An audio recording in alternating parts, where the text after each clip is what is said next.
Skal vi ta en sånn fact-check på meg?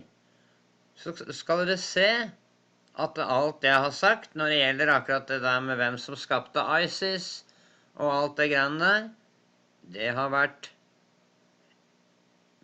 på point, folkens. Det har vært helt korrekt hele veien. Hør på hva... Og jeg har måttet leite opp selv, ikke sant? For når jeg ber dere om å gjøre det, så klarer dere jo freaking aldri å gjøre det selv. Akkurat som dere har sånn tastaturvegring eller noe, med en gang dere må finne noe selv. Så jeg tar opp for dere. About 10 days after 9/11, I went through the Pentagon and I saw Secretary Rumsfeld and Deputy Secretary Wolfowitz. I went downstairs just to say hello to some of the people on the Joint Staff who used to work for me, and one of the generals called me and he said, "Sir, you got to come in and talk to me a second." I said, "Well, you're too busy." He said, No. He says, "We've made the decision. We're going to war with Iraq." This was on or about the 20th of September. I said, "We're going to war with Iraq. Why?" He said, "I don't know." He said, "I guess they don't know what else to do." So I said, "Well, did they find some information connecting Saddam to Al-Qaeda?" He said, No. He says, "There's nothing new that way. They just made the decision to go to war with Iraq." He said, "I guess it's like we don't know what to do about terrorists, but we've got a good military and we can take down governments." And he said, "I guess if the only tool you have is a hammer, every problem has to look like a nail." So I came back to see him a few weeks later, and by that time we were bombing in Afghanistan. I said, "Are we still going to war with Iraq?" And he said, "Oh, it's worse than that."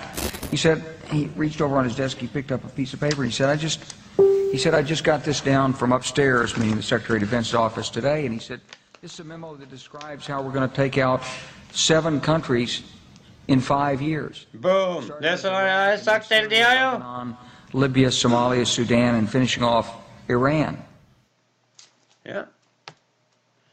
Så, der har dere det da. Det er akkurat det jeg har fortalt dere i hvor lang tid nå? 3 år eller noe, i hvert fall. Ja.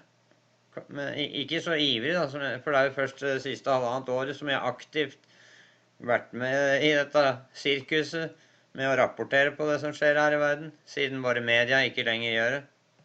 The truth is about the Middle East is, had there been no oil there, it would be like Africa.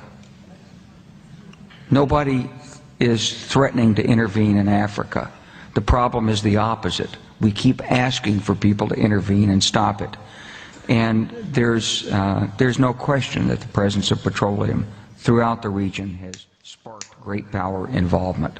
Whether that was the specific motivation for the coup or not, I can't tell you, but there's always been this attitude that somehow we could intervene and use force in the region. Selvfølgelig. Det er ingen som innbiller seg at det er noe annet, vel? Selvfølgelig er det olja. Det er også det faktum at Saddam, spesielt, ville skape sin egen gullbacka valuta, vet du. Det vil de ikke ha noe av, vet du, disse kontrollørerne på toppen, ikke sant? Fordi de selv har jo bare en sånn suppevaluta, vet du, som er støttet av ingenting. Det er bare det er monopolpenger, folkens. Fordi de liker å ha sine monopol. On that, we need to leave that kind of fuzzy on this, but we need the authorization to follow the leads, put the troops in, and play this. Look, ISIS got started through funding from our friends and allies, because as people will tell you in the region, if you want somebody who will fight to the death against Hezbollah, you don't put out a recruiting poster and say, you know, sign up for us, we're going to make a better world. You go after zealots, and you go after these religious fundamentalists. That's who fights Hezbollah. But General, I'm hearing you on... It's like a Frankenstein. I'm hearing you on keeping... Frankenstein, ja. De har laget et monster der borte, folkens, og jeg har sagt det til dere i mange år nå. Ingen av dere har hørt meg. Ja, det er feil å si. Svært få av dere har giddet hørt på meg, og det har vært sant hele tiden. Det er ikke fordi det er noe sånn spesielt geni over meg, det er bare fordi jeg har følt med litt. Så hvem som helst kan følge med litt og finne ut av disse tingene.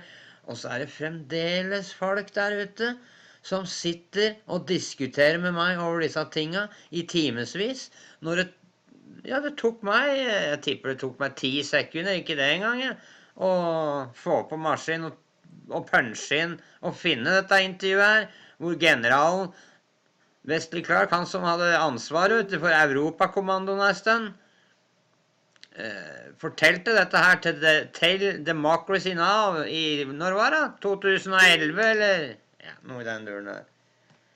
Så begynn å følge med, folkens, og husk lengre enn en uke tilbake, som jeg alltid sier, for det veldig, veldig farlig, nemlig, når dere ikke gjør det.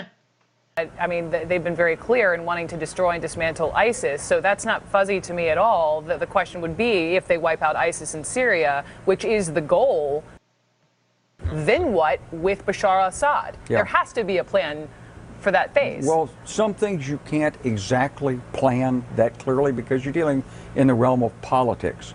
So part of it is, can you get the Russians to withdraw their support from Bashar? Nei, det kan de ikke, og det har de ikke gjort, og det kommer de ikke til å gjøre. Men det har vært veldig liten, ja ok, det kommer litt an på hvem som ser på det kanskje, men har dere lyst på 3. verdenskrig, så går dere og begynner å gnåle med han. Nå som vi har fått Trump, så unngår vi det, vet du. Det var derfor Trump-seieren var så viktig. For det, hva mer viktig her i verden enn å unngå 3. verdenskrig? For det hadde kommet til å skje, nemlig, hvis Hillary hadde blitt valgt inn. For hun hadde villet takle dette her med å gå inn med makt og fjerne Assad. Noe som ikke nødvendig. Det bedre å deeskalere, skape harmoni i den staten. Utrydde ISIS og al-Nusra og disse suppehuene som flyr rundt og bare lager helvete og død og elendighet rundt seg. Og det, hva det vi ser? Jeg har sagt dette her hele tiden! Skjønner dere nå hvorfor det så frustrerende å ha gått sånn og sett dette her skje, og så måtte diskutere med dere om det? Når det blir sagt, og har blitt sagt, i årevis, folkens. Så våkne opp, please. Assad. How would you do that?